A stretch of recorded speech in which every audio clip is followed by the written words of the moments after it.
Olá pessoal, bom dia. Nós vamos hoje dar sequência no nosso capítulo falando sobre a humildade e numa história bem simplesinha em que os personagens da Turma da Mônica fazem desenhos sobre coisas envolvendo importantes coisas do mundo material. O Chico resolve fazer um desenho valorizando as coisas do mundo espiritual, na verdade as coisas da natureza, mostrando que seriam grandes valores que nós não damos valor e acaba ganhando um prêmio entre eles e fica muito emocionado por ter recebido um prêmio que ele achava que não merecia. Esse capítulo ele consta do Evangelho, no capítulo 7, e essa estrutura ali construída, que fala dos pobres de espírito, na verdade, que não são outros senão os humildes, que deles será o reino dos céus, essa perspectiva, na verdade, mostra o quanto nós precisamos ainda avançar nesse critério da humildade, de perceber que na prática nós já tivemos exemplos diversos, inclusive trazidos por Jesus. Vide a parábola do filho pródigo, que ali você percebe, né?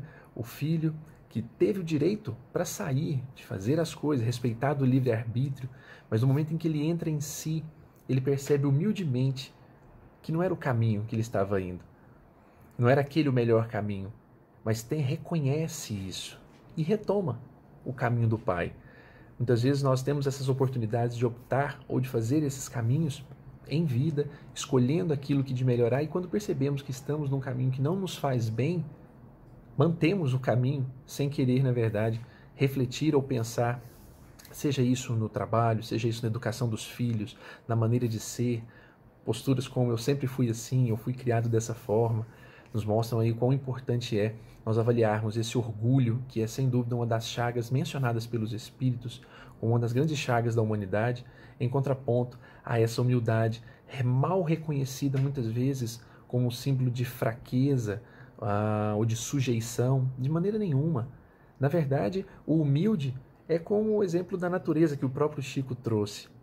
O humilde é aquele que serve sempre. Emmanuel, no livro Pensamento e Vida, no capítulo sobre humildade, nos mostra que humildade é um atributo divino em nós. Se é um atributo divino, vide a questão número 13 do Livro dos Espíritos, onde narram-se as atribuições de Deus. Se é um atributo, na verdade faz parte daquilo que de divino nós temos em cada um de nós. Então, nesse sentido, sendo, né, um atributo, não se pode falar em servidão.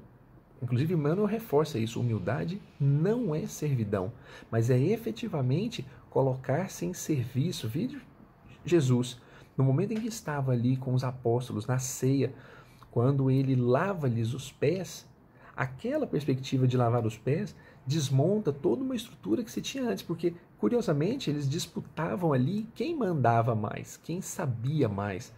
Então, os exemplos belos da natureza nos oferecem é que o sol, ele ilumina o pântano e o jardim mais florido.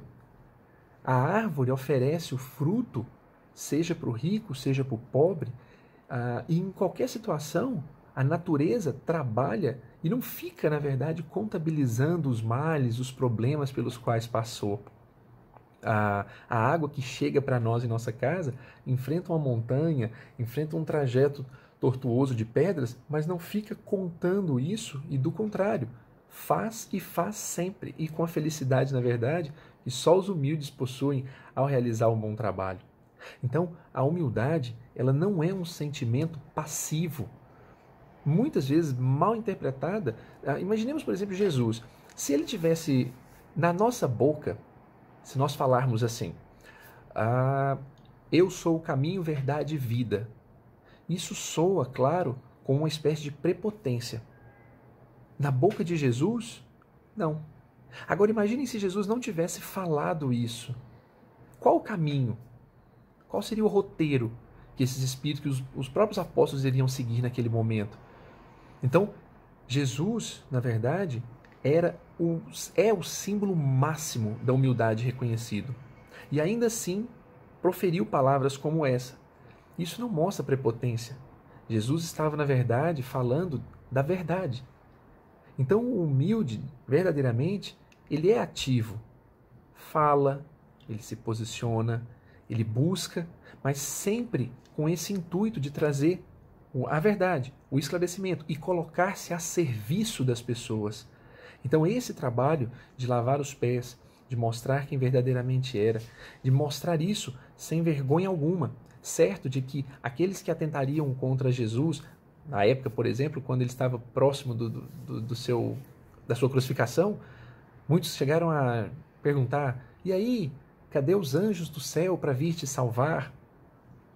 Mas Jesus sabia que o reino dele não era deste mundo. Já disse em outro momento que se fosse esse o mundo, sim, eles viriam o salvar, sem dúvida alguma. Então, a ideia de nós mudarmos de fase ou de jeito de ser se faz muito presente agora, em que nós temos a chance de humildemente avaliarmos, nesse momento inclusive que vivemos, como fazíamos, por que fazíamos, o sentimento que depositávamos em cada coisa que fazíamos, seja no trabalho, seja na educação dos nossos filhos, em qualquer ambiente em que estivermos. Essa noção vai fazer com que a gente entenda com um pouco mais de clareza quando o Evangelho nos diz que todo aquele que se eleva será rebaixado, todo aquele que se humilha será exaltado.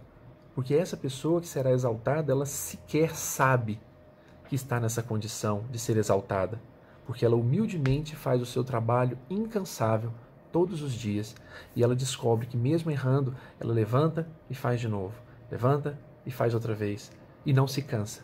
Que nós possamos levar, por exemplo, a educação dos nossos filhos nesse sentido, recordando as palavras do Evangelho que sempre nos convida: não desistais dos vossos filhos, embora as situações nos remetam ou nos coloquem em situações tão difíceis em momentos de convivência como esse. O Gui vai continuar agora falando não só da parte do Evangelho, mas especialmente aí com Emmanuel, que tanto nos ensina e nos fala sobre a humildade. Um grande abraço a todos e uma boa semana. Pessoal, Guilherme do Grupo da Família, continuar as reflexões de Rômulo acerca da humildade. O nosso tema, a propósito do estudo do livro Meu Pequeno Evangelho, né? Então, gostaria de trazer para vocês um texto de Emmanuel, que está lá no livro Intervalos, se chama Humildade de Espírito. Emmanuel vai nos trazer que humildade ele é o ingrediente indefinível e oculto, sem o qual o pão da vida amarga invariavelmente na boca. O não cultivo dessa qualidade de humildade em nossas vidas vai nos trazer uma série de amarguras. E essa humildade, conforme já bem tratado por Rômulo, é a humildade antítese ao orgulho. A gente buscando as noções que Kardec nos trouxe lá no capítulo do Evangelho segundo o Espiritismo, capítulo 7, bem-aventurados pobres de espírito, pois que deles é o reino dos céus, bem-aventurados humildes.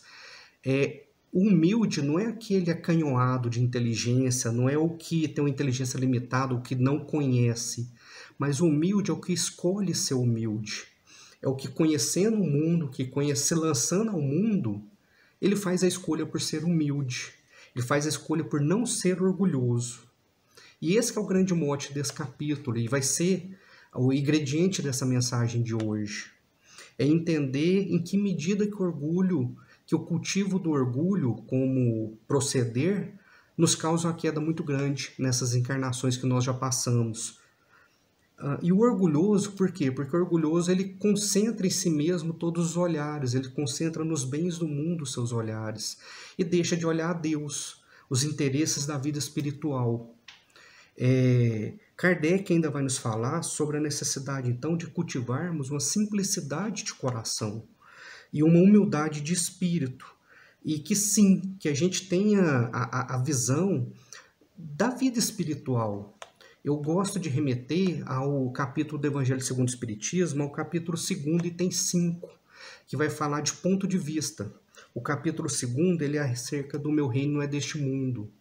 E nesse item específico, ponto de vista, vai nos falar sobre qual que é o ponto de vista que nós devemos encarar essa encarnação. É o ponto de vista que é terreno? Ou é o ponto de vista da vida espiritual como essa mais uma encarnação? Que nós vamos passar, nós vamos sofrer, nós vamos ter alegrias e vamos continuar na nossa vida verdadeira, que é a vida espiritual. E esse olhar, então, da humildade, ela vai pautar toda essa nossa mensagem de Emmanuel. E ele continua, então, que se a humildade é ingrediente indefinível e oculto, que sem o qual o pão da vida vai amargar a nossa boca, nós vamos ter uma vida amarga, Ele fala que amelharás recursos amoedados, a mãos cheias. Vamos colher mãos cheias de ouro, cheias de riquezas.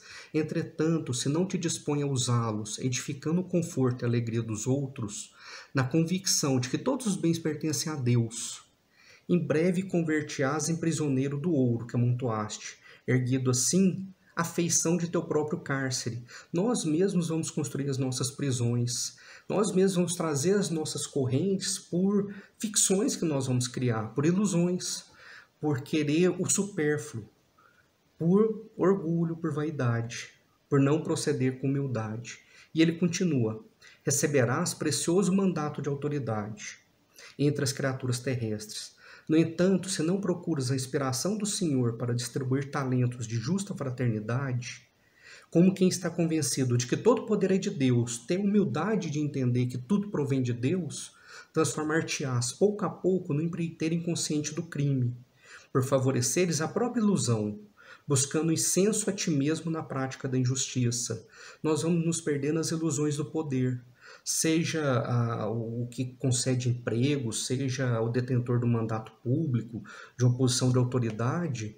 Se nós não entendermos e tivermos a humildade que todo poder provém de Deus, e que nós estamos aqui como usufrutuário dos bens terrestres e não como donos, que nós devemos a Deus o que nós temos e que devemos bem empregá-los, assim como a posição também nossa social, nosso emprego, nós vamos cometer injustiças. Continua ainda: erguerás teu nome no pedestal da cultura. Contudo, se te não inclinas à sabedoria da eternidade, acendendo a luz em benefício de todos, como quem não ignora que toda inteligência é de Deus, depressa te rojas no chavascal da mentira, angariando em teu prejuízo a embriaguez da vaidade e a introdução à loucura. Se nós nos colocarmos no pedestal da cultura por julgarmos acima dos outros, sem termos a humildade de entender que nós somos pequenos na eternidade do tempo, da eternidade da vida, nós vamos nos perder. Lembra-te que a bondade celeste colocou a humildade como base em todo o equilíbrio da natureza. O sábio que honra a ciência ou o direito não prescinde da semente, que lhe garante a bênção da mesa. O campo mais belo não dispensa o fio d'água que lhe fecunda o seio em dádivas de verdura. E o próprio sol, com toda a pompa de seu magnificente esplendor, embora fulcro de criação, converteria o mundo em pavoroso deserto, se não fosse a chuva singela que lhe ambienta no solo a força divina, as pequenas coisas da natureza que sublimam, que convertem, que acalmam, que apaziguam essas grandes forças. Então a pequena chuva que cai mansa e que aplaca todo o poder do sol. Não desdenhes, pois, servir aprendendo com o mestre sublime, que realizou o seu apostolado de amor entre a manjedoura desconhecida e a cruz da flagelação, e serás contado entre aqueles para os quais ele mesmo pronunciou as inesquecíveis palavras: bem-aventurados humildes de espírito, porque a eles mais facilmente se descerrarão as portas do céu. Os que escolherem agir, proceder sem orgulho, despidos desse orgulho, mas com as qualidades morais da vida, na busca e na construção dessas qualidades morais, com certeza mais facilmente se abrirão as portas do céu. Muito obrigado a todos, que seja uma semana proveitosa para todos. Estamos juntos, né? E que no próximo sábado a gente está aqui de novo. Grande abraço.